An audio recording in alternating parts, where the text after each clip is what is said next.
দেশের হতদরিদ্র, দরিদ্র ও নিম্নবিত্ত জনগোষ্ঠীর জীবনমান উন্নয়নে ফ্যামিলি কার্ড কর্মসূচি চালু করতে যাচ্ছে সরকার। প্রথম ধাপে ৩ শ্রেণীর মানুষকে অগ্রাধিকার ভিত্তিতে কার্ড দেওয়া হবে বলে জানিয়েছে সমাজ কল্যাণ মন্ত্রী ডক্টর এবিএম জাহিদ হোসেন।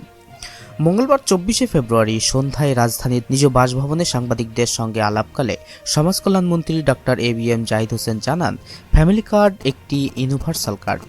ধর্ম, বর্ণ, শ্রেণী নির্বিশেষে সবাই এই সুবিধার আওতায় আসবেন। মন্ত্রী বলেন, হতদরিদ্র, দরিদ্র ও নিম্নবিত্ত এই ৩ শ্রেণীর মানুষ অগ্রাধিকার ভিত্তিতে কার্ড পাবেন। পরে পর্যায়ক্রমে অন্যান্য শ্রেণীর নাগরিকদের মাঝে কার্ড বিতরণ করা হবে। তিনি জানান, আগামী ১০ মার্চ প্রধানমন্ত্রী তারেক রহমান দেশের ১৪টি জেলার আনুষ্ঠানিকভাবে এই কর্মসূচির উদ্বোধন করবেন। ৪ বছরের মধ্যে সারা দেশে ফ্যামিলি কার্ড বিতরণ সম্পন্ন করার লক্ষ্য নির্ধারণ করা হয়েছে। ফ্যামিলি কার্ডের আওতায় সুবিধাভোগীদের সব তথ্য আধুনিক সফটওয়্যারে সংরক্ষণ করা হবে।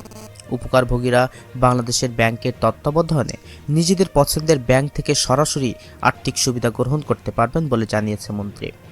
ডাক্তার জাহিদ হোসেন আরও বলেন, কলাইল বস্তি ও ময়মনসিংহের কিছু এলাকায় ফ্যামিলি কার্ডের নামে প্রতারণার অভিযোগ পাওয়া গেছে। এ ধরনের অনিয়ম এবং জালিয়াতির সঙ্গে জড়িতদের বিরুদ্ধে কঠোর আইনানুগ ব্যবস্থা নেওয়া হবে বলে হুঁশিয়ারি দেন তিনি।